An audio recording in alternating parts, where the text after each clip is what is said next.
Welcome to New TV Telugu. ఇప్పుడు AP top 10 చూద్దాం. ప్రజల సమస్యలను పరిష్కరించడంలో ముందుంటున్నారు రాష్ట్ర జలవనరుల శాఖ మంత్రి నిమ్మల రామానాయుడు. మంత్రి కార్యాలయం వద్దకు ప్రజలు పెద్ద ఎత్తున వచ్చారు. తమ సమస్యలను పరిష్కరించాలని కోరుతూ వందలాది మంది అర్జీలను సమర్పించారు. మంత్రి నిమ్మల వారి అర్జీలను పరిశీలిస్తూ అక్కడికక్కడే పరిష్కారమయ్యే సమస్యలను ఫోన్లో మాట్లాడి వెంటనే పరిష్కరించే విధంగా చర్యలు తీసుకుంటున్నామని మంత్రి తెలిపారు.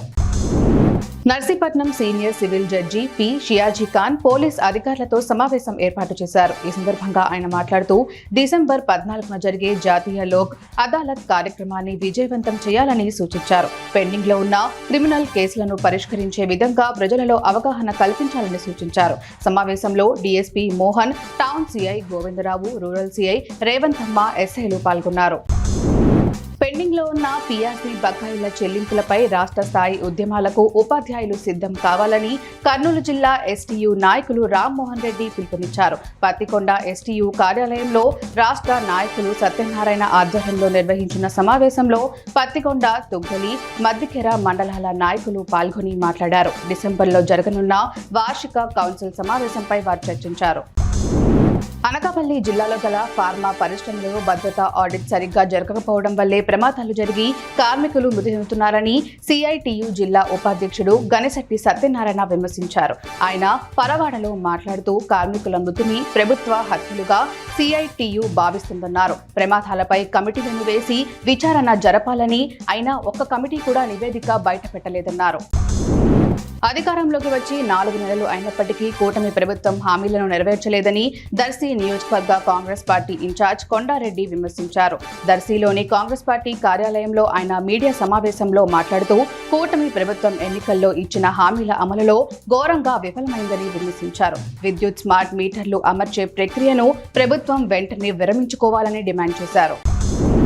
మాజీ మంత్రి వైఎస్ వివేకానందరెడ్డి పిఏ కృష్ణారెడ్డి ఇంటికి పులివెందుల డీఎస్పీ మురళీనాయక్, సిఐ జీవన్ గంగానాథ్ బాబు వెళ్లారు. గతంలో సిబిఐపై ప్రైవేట్ కేసు విషయమై విచారణ చేస్తున్నట్లు తెలిపారు. కృష్ణారెడ్డి తరపున లాయర్లు సమక్షంలో కృష్ణారెడ్డి వాంగ్మూలాన్ని, వీడియో రికార్డింగ్ ని పోలీసులు చేసుకున్నారు.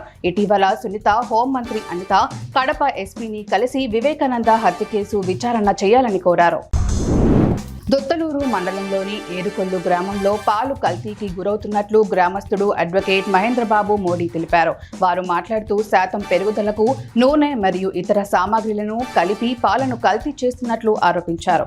గతంలో ఈ అంశం మీద గ్రామంలో అవగాహన ర్యాలీతో పాటు ప్రజలతో నిర్వహించిన సభాస్థలిలో మాట్లాడామని తెలియజేశారు. అయినా పాడి రైతులతో మార్పు లేకపోవడం బాధాకరమన్నారు.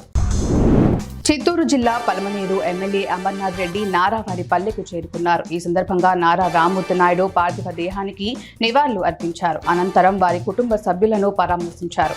ఈ కార్యక్రమంలో హీరో మంచు మనోజ్, హీరో నారా రోహిత్, మంత్రి నారా లోకేష్ బాబు ప్రముఖులు పాల్గొన్నారు. ఏపీ సీఎం చంద్రబాబు సోదరుడు చంద్రగిరి మాజీ ఎమ్మెల్యే నారా రామ్మూర్తి నాయుడు చిత్రపటానికి కుప్పంలో టీడీపీ, జనసేన, బీజేపీ నేతలు నివాళులు అర్పించారు. పట్టణంలోని ఆర్టీసీ బస్టాండ్ ఆవరణలో నారా రామ్మూర్తి నాయుడు చిత్రపటాన్ని ఏర్పాటు చేసి శ్రద్ధాంజలి ఘటించారు. రామ్మూర్తి నాయుడు పార్టీకి చేసిన సేవలను కొనియాడారు. గంగవరం మండలంలోని మామడుగు వద్దనున్న గజారామం వద్ద పలమనేరు పరిరక్షణ సమితి ఏపీ ఎన్జీఓ సంఘం ఆధ్వర్యంలో కార్తీక వన భోజనాల కార్యక్రమాన్ని ఘనంగా నిర్వహించారు. పలమనేరు నియోజకవర్గంలోని పలువురు ప్రముఖులు, ఉద్యోగులు, విశ్రాంత ఉద్యోగులు ఈ కార్యక్రమానికి కుటుంబ సమేతంగా పాల్గొన్నారు. సామూహిక వన భోజనాలు మనలో ఐక్యతను చాటుతుందని పలువురు వ్యక్తులు అభిప్రాయపడ్డారు.